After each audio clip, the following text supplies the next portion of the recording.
MAC addresses. So MAC stands for Media Access Controllers. An example of one is 00, 00, 0C, 01, 25, 21. They contain 7 octets. And how can the manufacturer be determined from the MAC address above?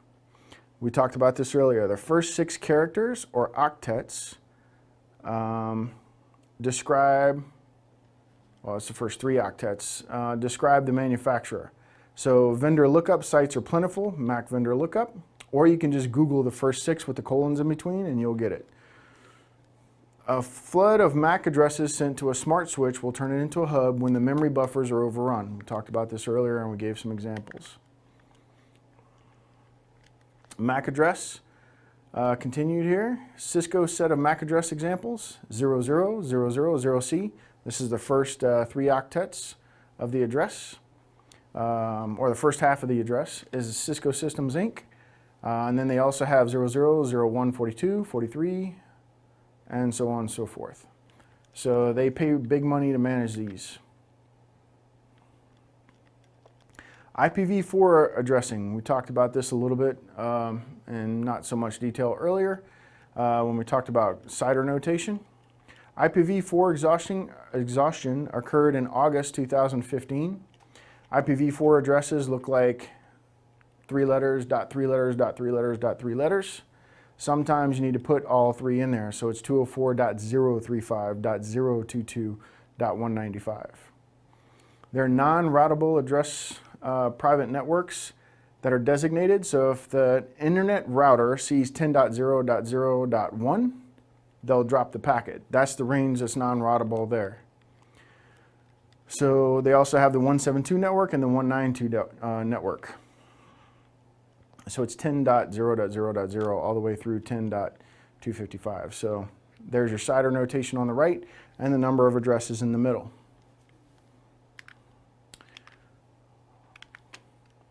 Ipv6 addressing, theoretically speaking, should never be exhausted.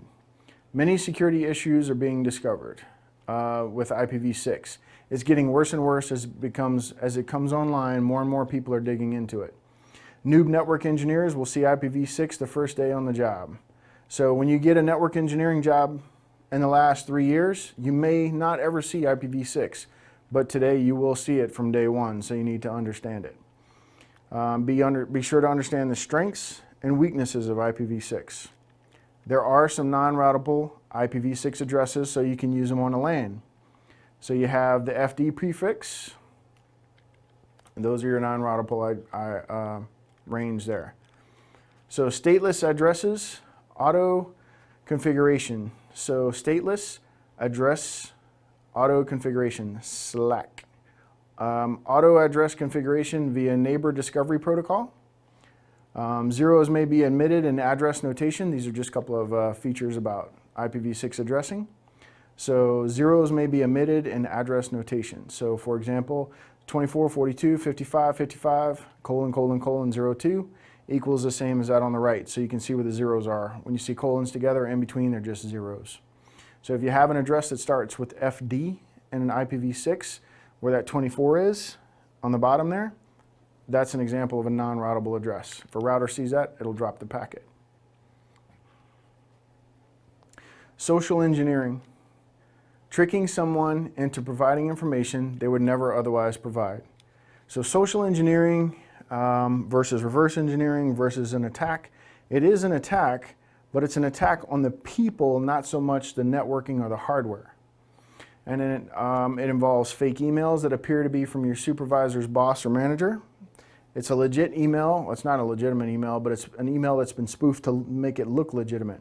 From a supervisor, a boss, or a manager. Those work very well. Hi, I'm from your bank. I need your account info. Your bank's constantly warned you over the last few years not to do this. You see these emails from Africa all the time. Help us convert this money. Somebody died, etc., etc.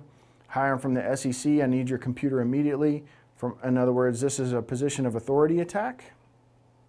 So an example of this, you're on a pen test for an organization, say a bank.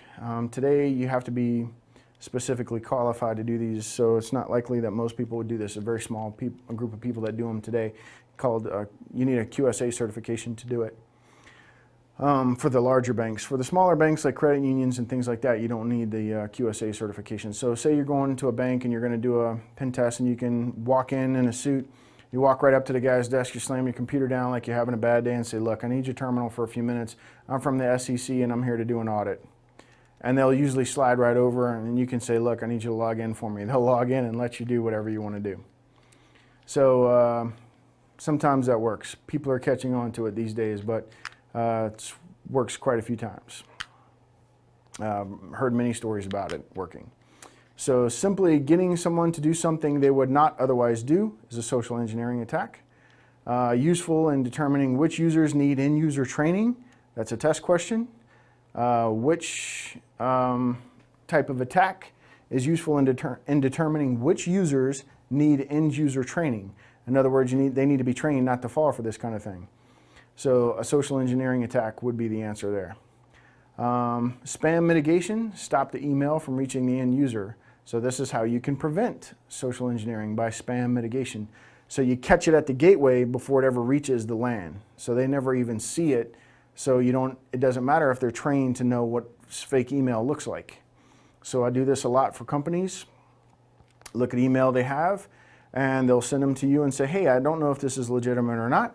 About 50% of the time they're legitimate, 50% of the time they're not legitimate, and that's perfectly fine for them to be super paranoid. That's a good sign.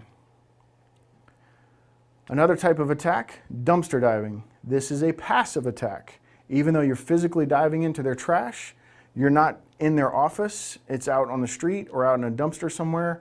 You're not physically in their office space, so it's considered a passive attack.